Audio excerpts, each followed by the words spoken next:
You've done everything right, and yet somehow it still falls apart. It's not luck, it's not timing, it's not even fate. It's you, or at least part of you, the part that quietly whispers, maybe I don't deserve this.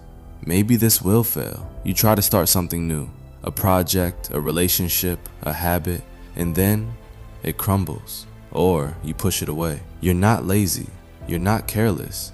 So why do you keep standing in your own way? Self-sabotage isn't dramatic. It doesn't always scream. Sometimes it's just subtle.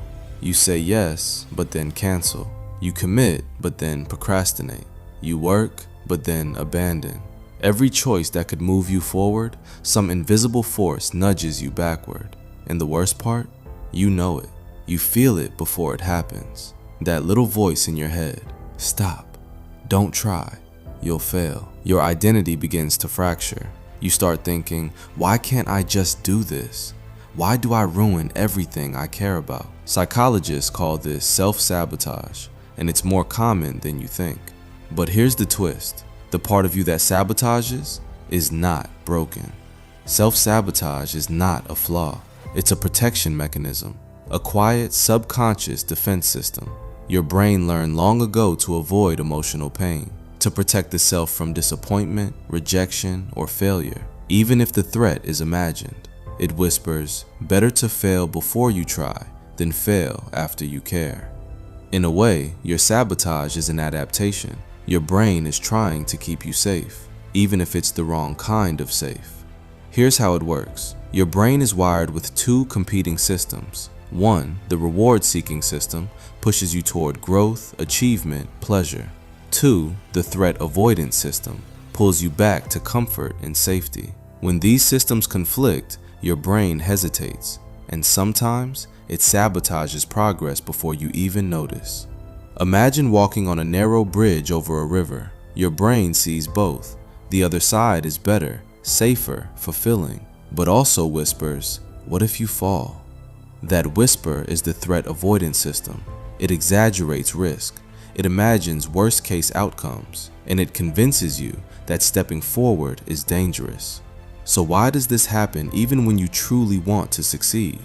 Because the brain also has identity protection circuits. You've built a version of yourself over years. It tells you who you are, what you can handle, what you usually do.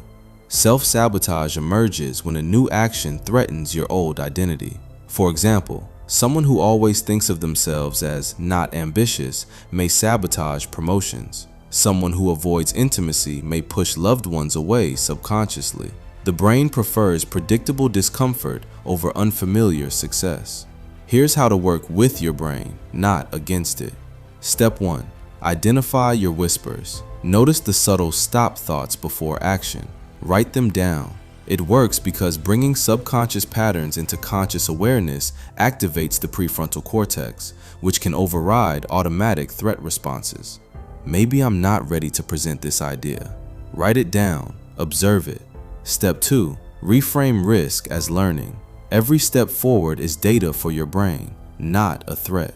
The threat avoidance system reacts to uncertainty. Reframing progress as learning reduces perceived danger. Step 3. Chunk actions into micro steps. Break tasks into tiny, low-risk steps. This reduces dopamine mismatch. Your brain registers small wins, not just massive achievements. Step 4. Validate effort, not just outcome. Celebrate trying, regardless of result. The brain's reward system needs recognition for attempt, not only completion. Prevent self-sabotage driven by fear of failure. Step 5. Gradually expand comfort zones. Push slightly beyond what your old identity believes is safe. Over time, your brain updates its internal model of what you can handle, weakening threat avoidance reflex. Self-sabotage is a protective whisper. It's your brain's attempt to shield you from imagined failure. Think of it as a security system designed for a house, but now protecting a garden. Your brain wants to protect, but the threat doesn't exist. By noticing the whispers, reframing risk, and taking tiny steps forward, you teach your brain some threats are safe to face. You are not broken. You are not lazy. You are learning. Every time you notice the whisper, Every time you pause, every time you take a tiny step forward, you are rewiring protection into progress. And someday you'll look back and realize the bridge you feared crossing was always meant to take you somewhere better. Even your whispers can become guides instead of barriers.